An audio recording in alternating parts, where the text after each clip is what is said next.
About 7 years ago, I received an invitation to a dinner party from my cousin. A cousin I had never met before. We'd only spoken on the phone a handful of times. Yet suddenly, out of the blue, his family invited me over. After years of no contact, the invitation felt strangely urgent, but curiosity won out, so I decided to go. The address they sent didn't show up on GPS. It was somewhere deep in the rural outskirts, in a place the map only marked with a faded, almost forgotten road. I pinned it and began the drive, and soon found myself surrounded by dense forests, patches of farmland, and an overwhelming sense of isolation. Civilization slowly vanished in my rearview mirror. A growing, gnawing unease crept in as the trees crowded closer. Where was I going? Eventually, I came upon a lonely, dilapidated house, nearly swallowed by vines and branches. The windows were dark, and the paint peeled off in strips, as if the house was shedding its skin. I muttered to myself, "This can't be it."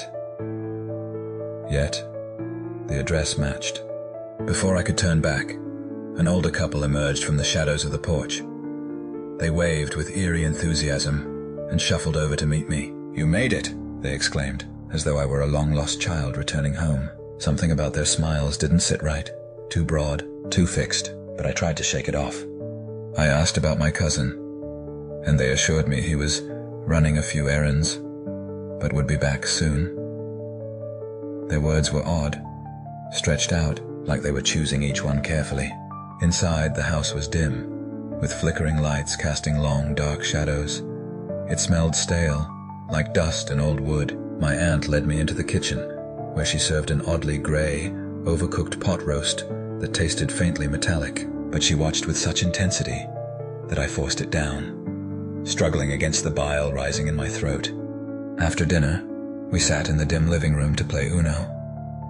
They were insistent, too insistent, that I stay longer and play, so we kept going until the game felt like a warped eternity. The ticking of the clock echoed louder, each second filling me with a mounting sense of dread.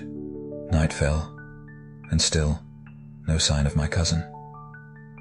I decided it was time to leave, anxious to get back to a familiar road before darkness swallowed it. But when I mentioned leaving, they looked at each other, then back at me with strange, hollow eyes. "Oh, you can't leave now," my aunt said in a low voice, her hand gripping mine with icy strength. "You'll never find your way back in the dark." "I have to go," I insisted, my voice tight. "I have work in the morning." My uncle's face twisted with something like anger, but he masked it with a cold smile. "You'll stay here tonight. It's much safer here, with family." The way he said family sent a chill down my spine.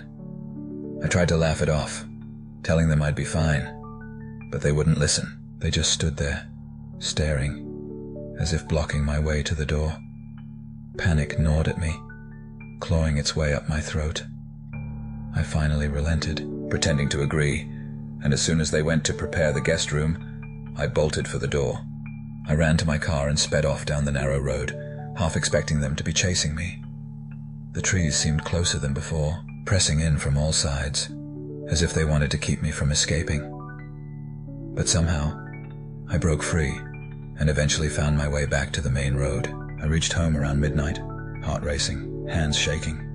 I snuck inside, not wanting to wake anyone, but as I slipped through the door, I saw the kitchen light was on. My mom was waiting for me, her face pale and anxious. "Where have you been?" she whispered, her voice tight with worry. "I told you, I was at Aunt Deborah's," I replied, confused. "You knew that." Her face went blank. "What are you talking about? Aunt Deborah called hours ago. She said she hadn't heard from you in years." My blood ran cold. I turned, looking back at the darkened street outside, at the silent trees swaying in the distance. Then who did I just have dinner with?